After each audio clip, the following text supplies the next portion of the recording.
Good morning and welcome to our Zoom service. I am Ginger Yoder, the Director of Family Ministries for this church. Elizabeth is gone today. She is actually in person in Pullman blessing animals. And I get to be here as a part of your guide for the online service today.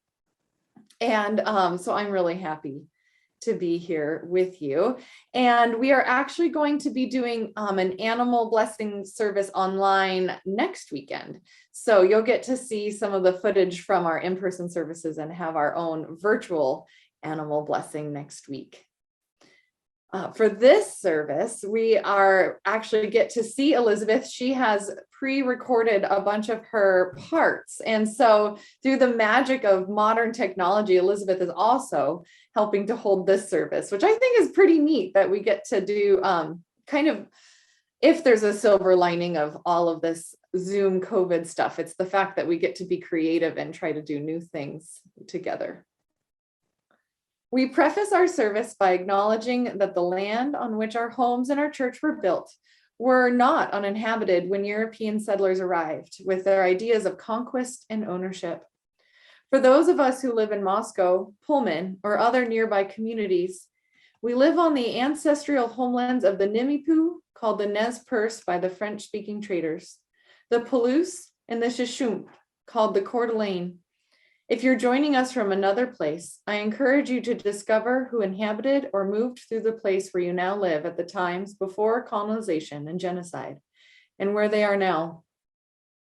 We pause and remember that we live on ground that is sacred, ground that was stolen, ground that cries out for justice and responsible stewardship.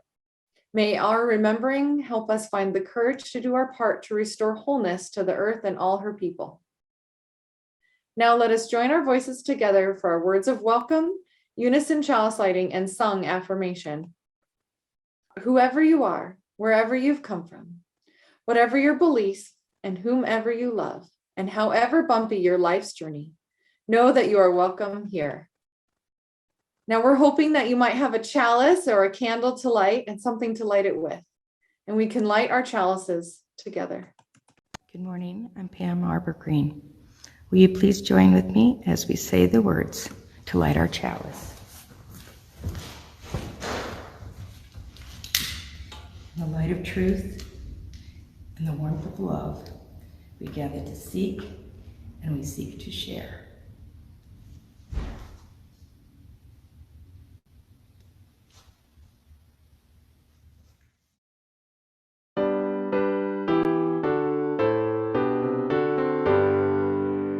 From all that dwell below the skies, let songs of hope and love arise. Let beauty, truth, and good be sung in every land by every tongue.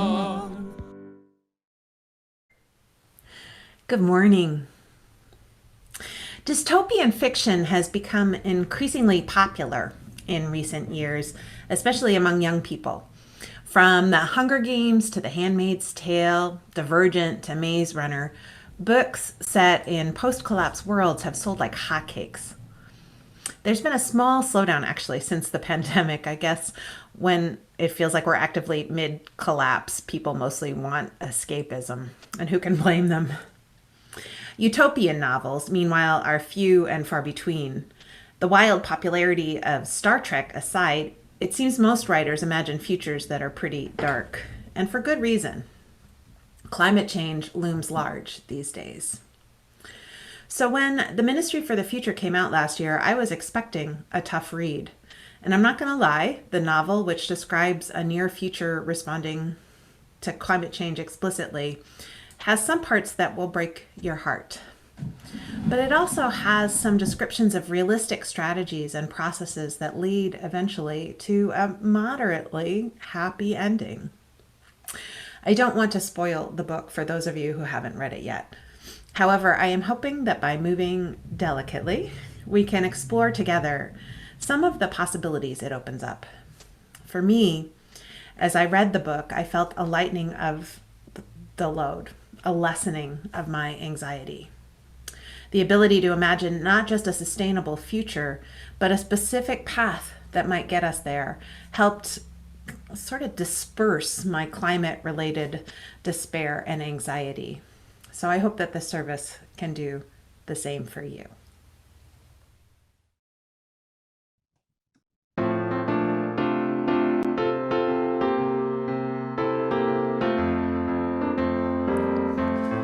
Come and go with me to that land. Come and go with me to that land.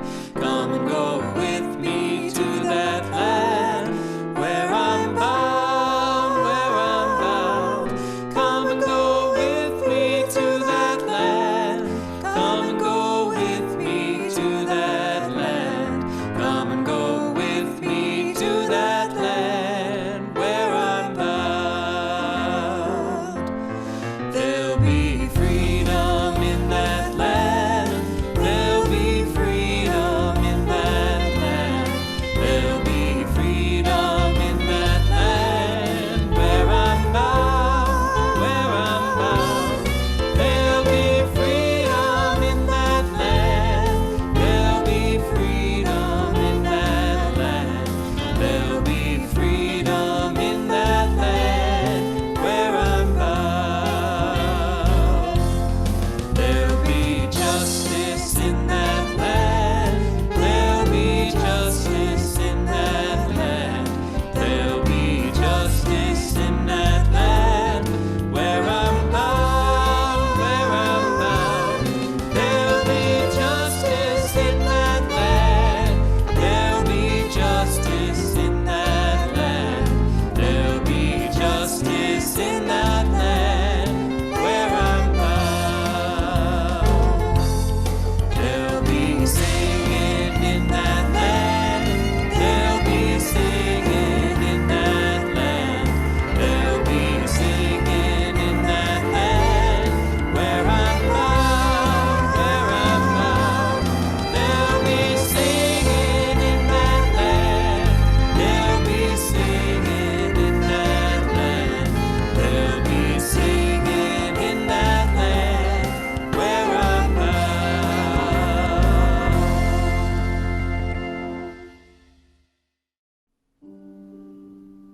The nature of living is that we can't change the past. We can't see the future. We have only this present moment. In the present, we can choose to change our habitual reactions. We can choose to change our self-talk.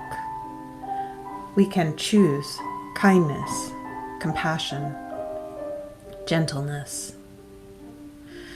In the present, we can see the amazing beauty that surrounds us and the terrifying problems that loom and threaten. The past is made of previous present moments woven together in unimaginable complexity, leading us to here and now. The future will be made of these moments and the ones after, of our choices, the ones we make and the ones we don't. In the midst of all the tangles and unpredictability, the snarls and the breaks, it can be hard to see the patterns that must be woven and the ones that must be unraveled. But this is what our imagination is for. We can't fully comprehend the past, but we can imagine the forces that brought us to this point.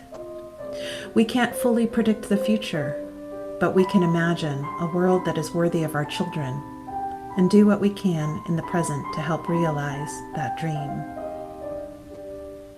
Without imagination, there's no reason to change and grow. So in the silence, held in the love of this community, let us invite into this present moment the future that will inspire us to make the choices that are brave and wise.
We are now living in a science fiction novel that we're all writing together. The present feels dangerous and volatile, and which future will actually happen is radically uncertain. It could be a good life for future humans in a shared and interdependent biosphere. It could be extreme climate change, a mass extinction event, agricultural collapse, and intense deadly conflicts among desperate human groups, including nuclear war. To grapple with this bizarre breadth of possible futures, I tend to take it one story at a time, and I deploy a set of organizing ideas. Science fiction is the realism of our time. It describes the present in the way a skeet shooter targets a clay pigeon, aiming a bit ahead of the moment to reveal what is not yet present, but is already having an impact. This gives us metaphors and meaning systems to help conceptualize our moment. So, as with any other realist art, you pluck just one strand out of the fabric of the total situation and follow where it leads. Because a novel is not a world. Even if it is about a world, it's just one story among millions that could be told, so it doesn't have to describe everything. So I am going to do my best to talk about this book, The Ministry for the Future, without giving away too many plot points. It belongs to a new genre of fiction known as climate fiction, and its central premise is that the United Nations, under the Paris Agreement, has established a subsidiary body known as the Ministry for the Future. The ministry's charge is to advocate for the world's future generations of citizens as if their rights are as valid as the present generations. Climate change is, of course, its primary concern. And that much you can find out just by reading reviews or checking it out on Wikipedia. The novel acknowledges what we already know, which is that to a certain extent, we're already too late. Climate change has begun to kill people, and it's going to get worse before it gets better. Planetary systems do not turn on a dime. The book also acknowledges that people are, well, people-y. There's a lot of resistance to change, especially from people who have economic privilege. I think one of the hard realities we live with, even in the present, is that those most responsible for climate change and most able to make changes with serious impact are also those who have the means to insulate themselves from the consequences of their own actions. It is very, very hard to get people to act in ways that run counter to their own perceived self-interest for the sake of the greater good. It's one of those people-y things. Over the course of the story, though, various strategies are attempted, and eventually some of them start to be effective. Some of the strategies involve technologies. I have it on good authority that the science is pretty solid. Some of them involve terrorism, and most are practical. Things like monetizing carbon sequestering, creating an alternative social media tool with the common good in mind, shifting the tax structure. A number of characters in the book wrestle with the fact that what they are doing just doesn't feel like enough. Like us, they feel impotent. They're looking for something more they might do. They question themselves. They occasionally yield to despair. They too are people-y people, which for me is a prerequisite for decent writing. Over the course of the novel, things slowly shift. It lays out a fairly plausible path from where we are now to a sustainable future. And I recommend it to you, not because of the quality of the writing specifically, but because when we can imagine a plausible path to a sustainable future, I think we're better able to resist the temptation to sink into denial or despair or apathy. It lightens the load. It helps us feel better. Now, this is not a book that is going to change minds, as the ever-wise Matt Cantrell pointed out. We could try giving it to our climate change denying friends and family members, but the odds are that even if they read it, they'll dismiss it out of hand. I think it's a good gift to give to people who accept the reality of climate change and the inevitability of disruption, but who also feel flummoxed, impotent, and terrified in the face of that reality, which I imagine is all of us some of the time, and some of us all of the time. So for people like that, this book is gold.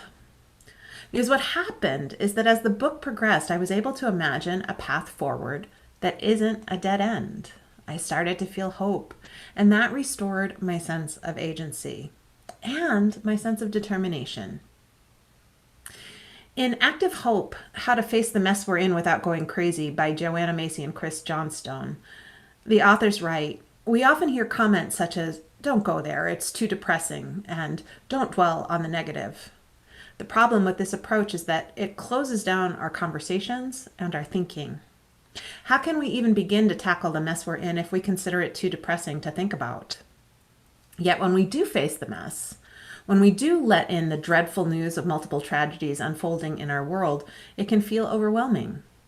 We may wonder whether we can do anything about it anyway."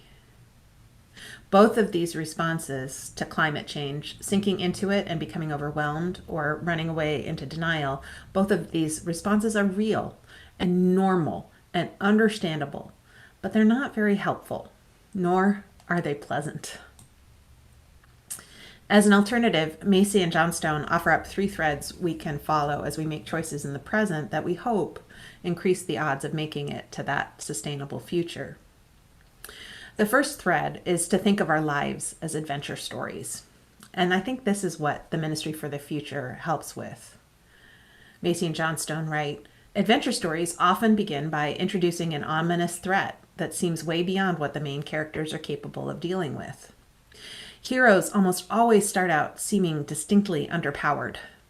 Their tale sets them on a quest in search of allies, tools, and wisdom needed to improve their chances. When things are bumpy or bleak, we can remind ourselves that this is often how these stories go." Now, I know that there are people in this Zoom room active with the Citizens Climate Lobby and other organizations hoping to influence change at the national level. They're doing amazing work, and I encourage everyone to learn about it and do what you can to support the CCL. But for my part, for my adventure story, I'm trying to focus local. I serve on the Climate Action Working Group for the City of Moscow. We commissioned a report on the likely impacts of climate change locally, and now the city's beginning to look at creating a climate action plan. What happens in our meetings, the good ones anyway, meetings are people-y too, but we begin to imagine ways that we might mitigate and address the impacts of climate change on the local level. The city employee who works with us is able to pull together really fascinating actual data on which strategies are likely to have the greatest impact and what they're going to cost. So at the end of our process, presumably we'll have a plan, a story of the city of Moscow and the Palouse at large finding its way through. So, thread 1, thinking of your life as an adventure story. Thread 2, Macy and Johnstone suggest a practice they call active hope, and they describe it this way. Like Tai Chi or gardening, active hope is something we do rather than have. It's a process we can apply to any situation, and it involves 3 key steps. First, we take a clear view of reality. Second, we identify what we hope for in terms of the direction we'd like things to move in or the values we'd like to see expressed. And third, we take steps to move ourselves or our situation in that direction. It's pretty simple. Take a clear view of reality, identify what we hope for, take steps. And remember that they don't have to be big steps. I told that story a few weeks ago about my backpacking trip and how I felt like I couldn't handle those big climbs, so I told myself to just find the next easeful step. And somehow those steps got me where I needed to go. It's like that. Just find an easeful step. So that's the second thread, this practice of active hope. The third thread the authors call the work of reconnection, and they describe it as a spiral. And it has to do with really embracing the feelings that we have in response to our world and the dire situation we find ourselves in with regards to climate change. The spiral begins in gratitude. Gratitude promotes a sense of well-being. It builds trust and generosity. It serves as an antidote to consumerism and motivates us to act for our world. So starting with gratitude is a refreshing alternative to guilt or fear, they say, as a source of motivation. So you go out into the woods, you observe how beautiful it is. You start with gratitude, and then you come from that place of savoring, of awe and reverence in making the choices of what to do next. The next step in the dance they describe is to honor our pain. Macy writes, "The term honoring implies a respectful welcoming where we recognize the value of something. Our pain for the world not only alerts us to danger, but reveals our profound caring. And the caring derives from our interconnectedness with all life. We need not fear it." So like I said a couple weeks ago, we have to feel the feelings. And often they're not as scary as we think they're going to be. As that awareness of our interconnectedness sinks in, as we feel the pain, the grief, we're able to see with new eyes. This is Macy again. When seeing with new eyes, you know that it isn't just you facing this. You're just one part of a much larger story, a continuing stream of life on Earth that has flowed for more than 3.5 billion years. Widening your vision increases the resources available to you, since through those same channels of connectedness that Pain for the World flows, so also flow strength, courage, renewed determination, and the help of allies. Finally, we're inspired to go forth to answer the call to action. Macy writes, "There will be times when we become alerted to an issue and experience an inner call to respond. Choosing to respond to that call empowers us. Once we take that first step, we start on a journey presenting us with situations that increase our capacity to respond. Strengths such as courage, determination, and creativity are drawn forth from us when we rise to the challenges that evoke them. When we share our cause with others, allies appear, synergy occurs. And when we act for causes larger than ourselves, the larger community for whom we do this will be acting through us. Our actions lead us back to gratitude. Gratitude for the planet, gratitude for our own ability to make a difference, and gratitude for our allies and co-conspirators. Then the spiral begins again. There's a way in which the stories we tell ourselves about the future either enable our continued process of growth and becoming, or give us an excuse to throw in the towel. The stories we choose to tell ourselves make a difference, so we need to choose wisely. And to the little voice inside that wants those stories to be factual and real and verifiable before we get on board, that's just not how life works. We don't get a crystal ball. Change happens when enough people choose to act as if they believe the hopeful story. The choice by choice, thoughtful, hopeful, action by thoughtful, hopeful action. The pattern begins to shift. So, choice by choice. Thoughtful, hopeful action by thoughtful, hopeful action. The pattern shifts, and it starts with believing the story or choosing to act as if we believe the story. And as we do those things, some version of the story becomes the reality. The present becomes a past that can plausibly lead to the future we're imagining. So, read the book or listen to it. Or if you're not a science fiction fan or not a reader, just let yourself imagine a world where we've found our way through the mess we're in, the climate mess and all the rest of it too. Let's agree to tell ourselves and each other hopeful stories, and then to do all we can to make those stories come true. So be it, and blessed be.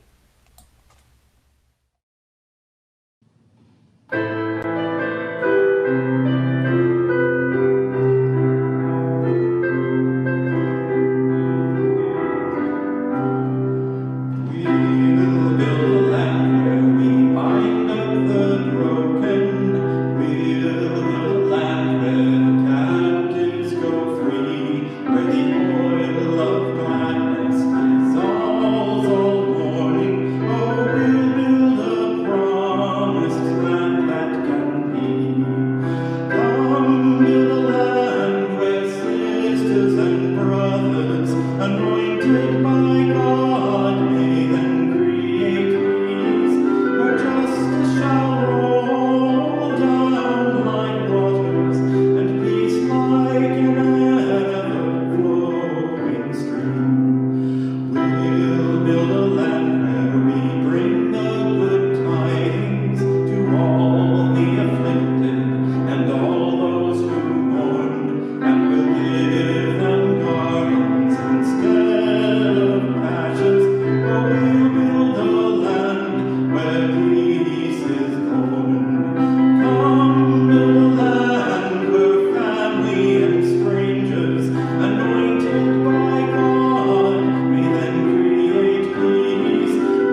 vision of beloved community beyond the horizon of my knowing. In this community of human and non-human beings, we live in integrity with each other and the earth. We work together to nourish and sustain life. We eat well, but we do not take more than we need from each other or the earth. We have diverse, flourishing cultures that cooperate with respect and learn from one another without prejudice or hierarchy. We live free from violence or coercion. We celebrate every day and appreciate the joys of living. We laugh. While we help one another die well, we do not help death come before its time. We use our minds to the benefit of life, not death. We create music and art. We tell stories. We live in tune with the rhythms of earth, the seasons, the day and night. We live in tune with each other. We live in tune with the rhythms of our own hearts. I don't know how to get there, but I know the first few moves in that direction.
We extinguish this chalice, that it might glow gently in our hearts.